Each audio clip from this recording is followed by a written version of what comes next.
Well, I was a commuter because I went to school, like I said, at the local college, and it was for town people. It was just assumed that you would commute, that you'd live at home, and that you'd commute in. There were dormitories there, but they were mainly for people from outside of the area that attended school. And usually it would be a far distance, maybe another state, even another country, Okay. that sort of thing. We had sports teams as well, so we had athletic dorms, that sort of thing. So I was familiar with on-campus living, Okay. but I was a commuter. Okay. Did you feel that because you commuted that possibly like affected, your ability to, socialize or like, get like be able to utilize the student resources or anything like that? Like, do you feel like that your commuting affected that at all? Well, first I'll really start out with, I wasn't aware of the resources for students. That was the first part. But being a commuter, along with many others who also commuted, it was just expected that we had other responsibilities. And No, I wasn't aware really of the different resources that would be available to a first gen student or a freshman student, a first time student. My assumption was you start school and you just continue with however you did it in high school. mm-hmm. And so outside responsibilities, whether it was jobs or kids or other family obligations, then most of the commuters that I knew had those outside responsibilities. Well, they didn't disapprove, but the thought was I would graduate high school and get a job and contribute to the family. Yeah.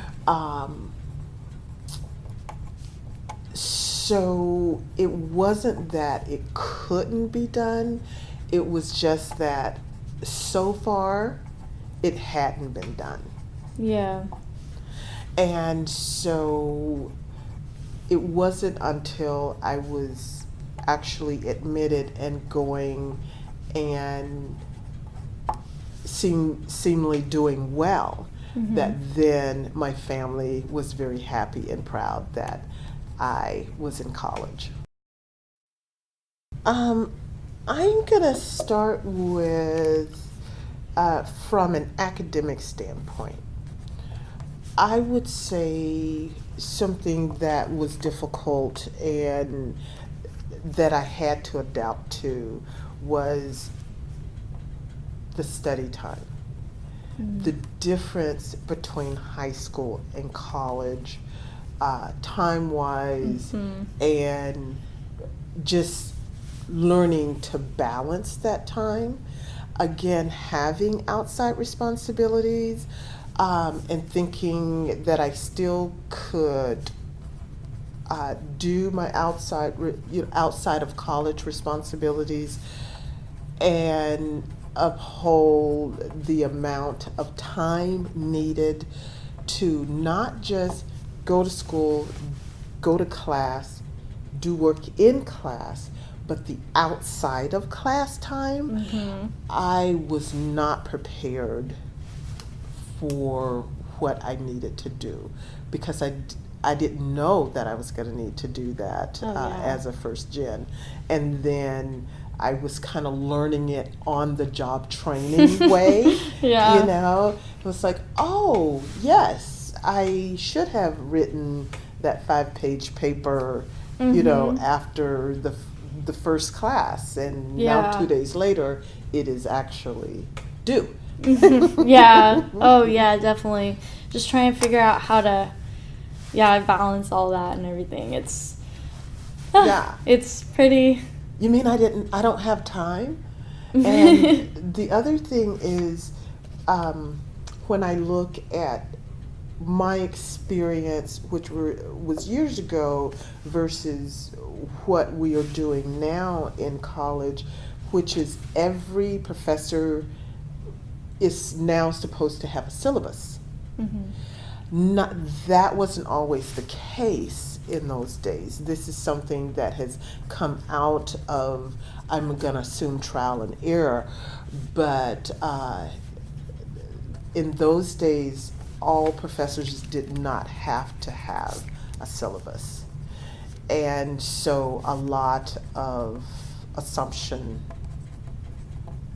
went on. Yeah. Oh, yeah. I bet that caused a lot of confusion Oh about my goodness. what was, going into class not knowing what you're going to be doing, or what's due, and they're just like, all right, get out your research paper, and you're like, what? Yeah.